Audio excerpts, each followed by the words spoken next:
இந்த வீடியோ பார்த்துட்டு வாங்க. என்ன பண்ணீங்க? அப்படி வரீங்க?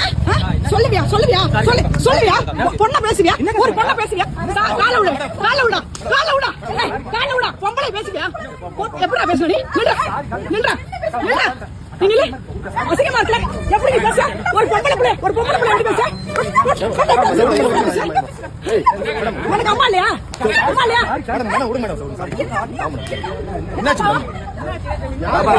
நீ என்ன கூட வந்த? என்ன சொன்னா சொல்லியா? அரைச்சு இழுத்துரும் இது.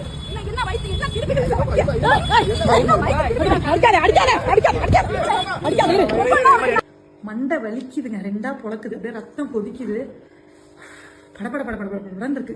வீடியோ பார்த்துருப்பீங்க. ஃபோமி ஒரு பக்கம் அடிக்கிறா, அக்கா ஒரு பக்கம் அடிக்கிறாங்க, கத்துறாங்க, சுத்தி நிறைய பேர் நிக்கிறாங்க. என்ன பிரச்சனைன்னு கேட்பீங்க. சாதாரணமா வண்டியில தாங்க போயிட்டு இருந்தோம். நானும் ஃபோமி ஒரு இடத்துக்கு போயிட்டு எனக்கு வாய்ஸே வரல, உண்மையா படப்படம் இருக்கு. சைட்ல வண்டியில வந்து ஈஸியா ஒரு 3 கெட்ட வார்த்தை அப்படியே த்ரோ பண்ணிட்டு போயிட்டு இருக்கானுங்க. மற்ற டைம்ல நான் ஈஸியா எடுத்துட்டு போயிடுவேன். எனக்கு என்னால ஈஸியா எடுத்துக்கவே முடியாத வார்த்தை. என்னையும் இல்லாம ஃபோமி இல்லாம 2 பேருமே சொன்னது. நான் ஃபாலோ பண்ண ஃபோமின்னு சொன்னேன். ஃபாலோ பண்ண அங்க போறாங்க போறோம், விடவே கூடாதுன்னு போறோம். அவனுங்க ஸ்பீடுக்கு நாங்களும் போறோம். தெரியுது அது சேஃப் இல்லைன்னு எனக்கு தெரியுது. இருந்தாலும் அவங்க விடக்கூடாது. யார் தான் கேட்கறது? எல்லாருமே இக்னோர் பண்ணிப்போம். எதுக்கு பிரச்சனை, வேண்டாம், போலீஸ் போனா பிரச்சனை, யார் தான் கேட்கறது, நம்ம கேட்போம்னு சொல்லி போனேன். கரெக்டா கீழே தருமாரியம்மன் கோயில் அந்த வளைவுல கரெக்டா அந்த அம்பால தள்ளி விட்ட மாதிரி விழுந்துட்டாங்க. இறங்கி போய் கேட்கறேன், வீடியோ எடுக்காதீங்க, மறைச்சிட்டாங்க, இப்படி சாரி அப்படி இப்படின்றாங்க. அந்த மாதிரி நான் என்ன சொல்ல வரேன்னா, அந்த பசங்க அவமானப்படுத்துறது என்னோட எண்ணம் இல்ல. சின்ன பசங்களாம் தயவு செஞ்சு, சின்ன பசங்களோ பெரிய பசங்களோ தப்பான வார்த்தைகளை அப்படி த்ரோ பண்ணாதீங்க ஒரு பொண்ணுங்க மேல. தயவு செஞ்சு சொல்லி சூசைட் வரைக்கும் போகும். இது ரொம்ப கஷ்டமா இருக்கும். அதனால தான் சொல்றேன். இது அவங்க அம்மாவோ அவங்க வீட்டில் இருக்கவங்களோ சுற்றி இருக்கவங்களோ இதை பார்த்தா தயவு செஞ்சு அந்த பசங்களுக்கு அட்வைஸ் பண்ணுங்க. மேபி நான் இந்த வீடியோ கூட டெலிட் பண்ணி, ஆனால் இவனுக்கு இப்படி பண்ணது அவங்க பேரண்ட்ஸ்க்கு அவங்க சுற்றி உள்ளவங்களுக்கு தெரியணுன்றதுக்காக தான் ஷேர் பண்ணுறேன். இதனால எவ்வளோ பிரச்சனை வந்தாலும் நான் வந்து ஃபேஸ் பண்ணவும் ரெடியாக இருக்கேன். ஸோ நாங்கள் போலீஸில் கேஸ் கொடுத்துட்டோம். இது வந்து நாங்கள் டீல் பண்ண தான் போகிறோம். இப்போ என்ன சொல்ல வரேன்னா, சின்ன பசங்க எல்லாம் பார்த்தீங்கன்னா ஆல்ரெடி கெட்ட வார்த்தைகளை எல்லாரும் கண்ணாப்பா திட்டிட்டு இருக்கீங்கன்னா நிறுத்திக்கோங்க. லேடிஸ் வந்து நீங்கள் வந்து விட்ட ஆள் கிடையாது, இஷ்டத்துக்கு நீங்கள் பேசி போகிறதுக்கு. அதான் நான் சொல்கிறேன். ரொம்ப ப்ரெஷராக இருக்குது. நான் வந்து இதோட நிறுத்திக்கிறேன்.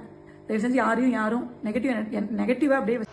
இந்த சகோதரி வந்து நிறைய பொருள் விற்கிறாங்க. வத்த குழம்புலேருந்து நிறைய ஏகப்பட்ட பொருள் வந்து விற்பனை பண்ணிட்டு இருக்காங்க. மோட்டிவேஷனாக பெண்களுக்காக இருக்காங்க. இருந்துட்டு போட்டோம், சரிங்களா?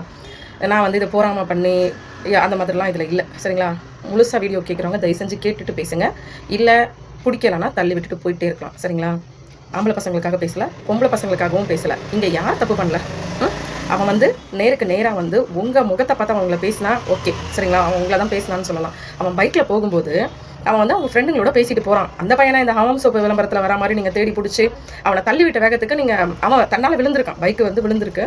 பைக்கில் விழுந்தவனை தூக்க வரீங்கன்னு சொல்லிட்டு அவன் வெயிட் பண்ணுற நேரத்தில் பலார்னா நீங்கள் கண்ணத்தில் அரைஞ்சிருக்கீங்க, சரிங்களா? அரைஞ்சிட்டு காலில் விழுடா. அவன் என்ன பண்ணான்? உங்களை டீஸ் பண்ணானா? உங்களை கையை பிடிச்சி இழுத்தானா? அவனை அந்த அடி அடிக்கிறீங்க. ஒரு அம்மாவா அக்காவா நான் கேட்பேன், சரிங்களா? நீ யார் கேட்கறதுக்கு அப்படின்னா அம்மான்னு எடுத்துக்கோங்க, இல்லை அக்கான்னு எடுத்துக்கோங்க, சரிங்களா? நான் கேட்பேன், ஒரு பையன் ஒரு பொண்ணை வந்து டீஸ் பண்ணுறது எவ்வளோ பெரிய குற்றம்? இல்லை அந்த பொண்ணு மேலே கை வைக்கிறது எவ்வளோ பெரிய குற்றம்? அவன் எதுவுமே பண்ணல. அவன் பைக்கில் போகும்போது அந்த பையன் பேசிட்டு போயிருக்கான். அது யதார்த்தமான பேச்சு. அவங்க நிப்பாட்டி, தம்பி நீ யாரை சொன்ன, என்ன சொன்னியா இல்லை பொதுவாக பேசுனியா? சரி நீ சொன்னது அப்படியே பேசினாலும் அது தப்பு தானே அப்படின்னு சொல்லி அவனுக்கு நீ எடுத்து சொல்லியிருக்கணும். எடுத்த உடனே மேலே கை வைக்க உனக்கு என்ன ரைட்ஸ் இருக்குது? போலீஸ்